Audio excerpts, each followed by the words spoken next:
சம்பந்தனையா அவர்களுடைய இழப்பு என்பது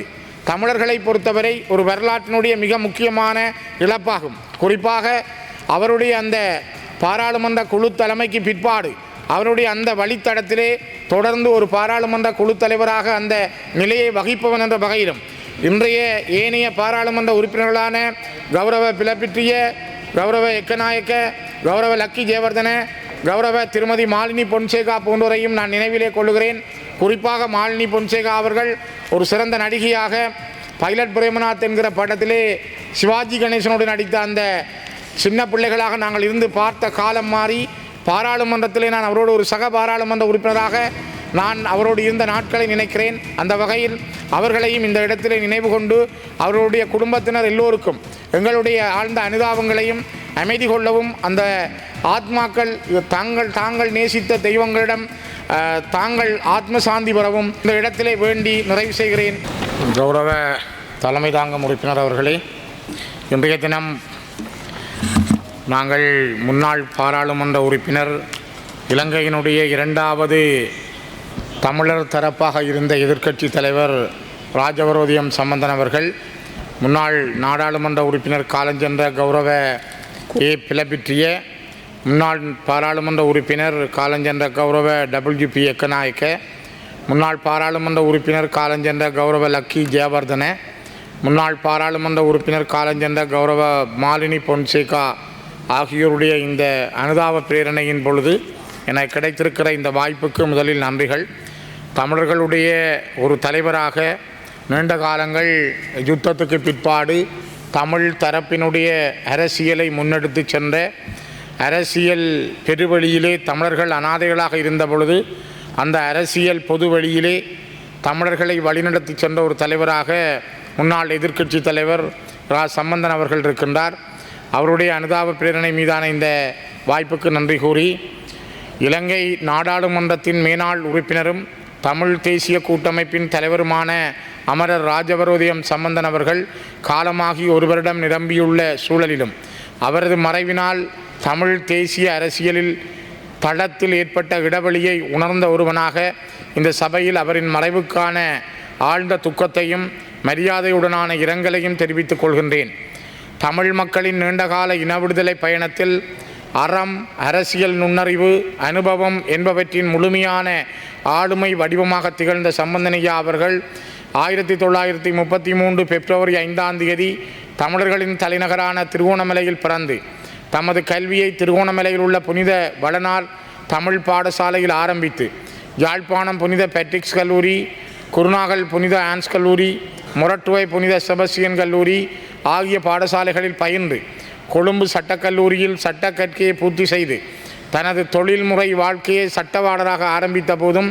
23 வயது நிரம்பிய 1956ஆம் ஆண்டிலேயே தமிழரசு கட்சியின் உறுப்பினராக இணைந்து தனது அரசியல் பயணத்தை ஆரம்பித்திருந்தார்.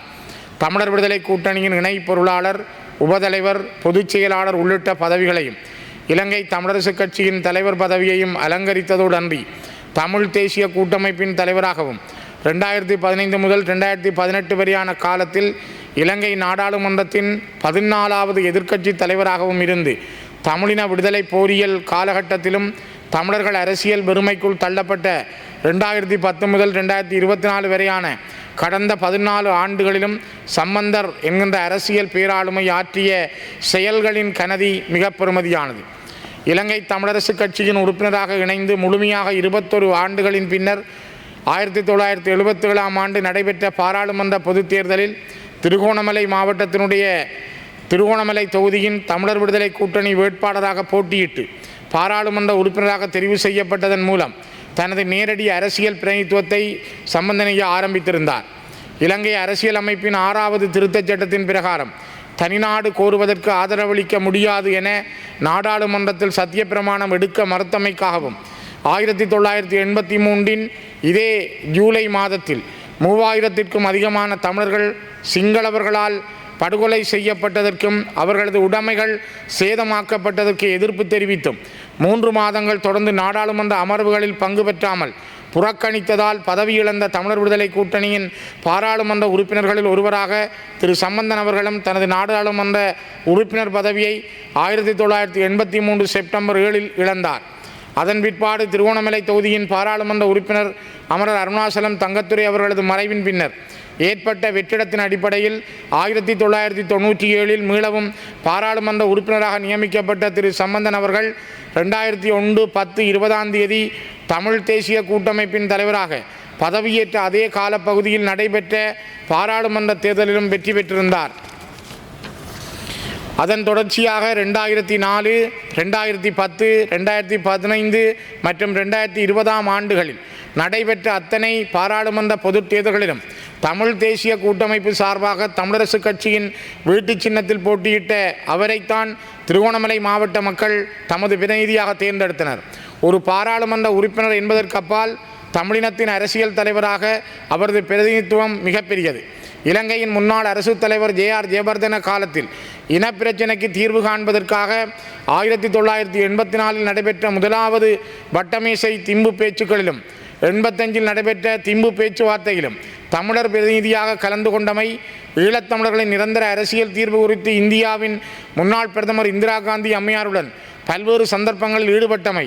பாரதத்தின் முன்னாள் பிரதமர் ராஜீவ்காந்தி அவர்களுடனான பேச்சுவார்த்தைகளின் போது தமிழர் தரப்பு பிரதிநிதிகளில் ஒருவராக பங்கேற்றமை,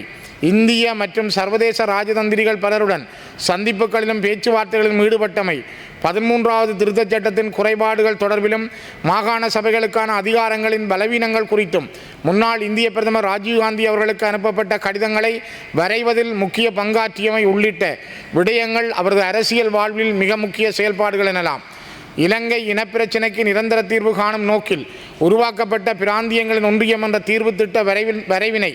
வடிவமைப்பதில் அமரர் நீலன் திருச்செல்வம் அவர்களுடன் சம்பந்தனையாவின் பங்கும் இருந்திருக்கிறது. இவற்றுக்கு மேலாக 2010-2015 வரையான காலத்தில் இனப்பிரச்சினைக்கான தீர்வு குறித்து இலங்கையின் அரச தரப்புகளோடு நடைபெற்ற 14 பேச்சுவார்த்தைகளையும் மைத்திரிபால ரணில் விக்ரமசிங்க ஆட்சி காலமான 2015-19 வரையான காலத்தில் நடைபெற்ற அனைத்து பேச்சுவார்த்தைகளையும் தமிழ் தேசிய கட்சிகளின் ஒருங்கிணைவோடு திரு சம்பந்தன் அவர்களே தலைமை தாங்கி நடத்தியிருக்கிறார். விடுதலை போராட்ட மௌனிப்பின் பின்னர் திக்கு தெரியாதிருந்த ஈழத்தமிழர்களின் அரசியல்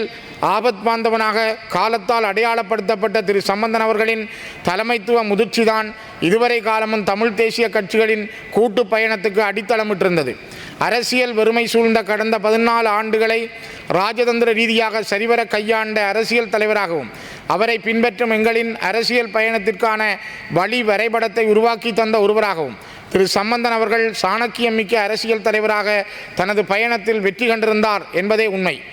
சர்வதேச நாடுகளின் ராஜதந்திரிகளால் மதிக்கப்பட்ட ஈழத்தமிழர்களின் அரசியல் தீர்வு குறித்தும் தமிழின படுகொலைக்கான நீதி விசாரணை குறித்தும் ஈழத்தமிழர்களின் பிரதிநிதியாக அணுகத்தக்க அரசியல் தலைவராகவும் திரு சம்பந்தன் அவர்களே அடையாளம் பெற்றிருந்தார். அது அவரது அரசியல் அனுபவத்திற்கும் தலைமைத்துவ ஆளுமைக்கும் இனம்சார் அரசியலில் அவர் ஆற்றிய வகிபங்குக்கும் கிடைத்த அடையாளமே.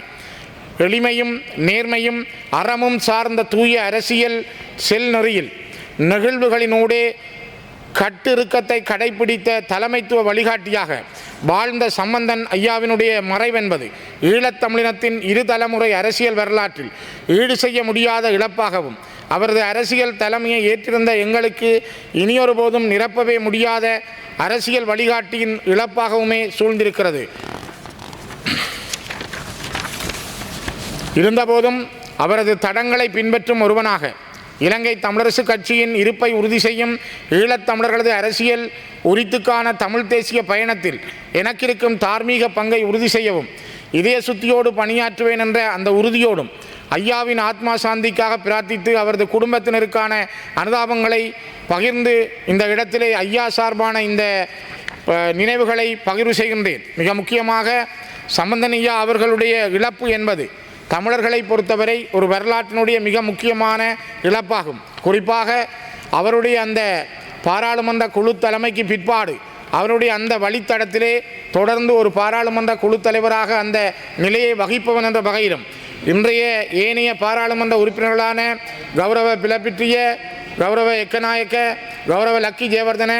கௌரவ திருமதி மாலினி பொன்சேகா போன்றோரையும் நான் நினைவிலே கொள்ளுகிறேன். குறிப்பாக மாலினி பொன்சேகா அவர்கள் ஒரு சிறந்த நடிகையாக பைலட் பிரேமநாத் என்கிற படத்திலே சிவாஜி கணேசனோடு நடித்த அந்த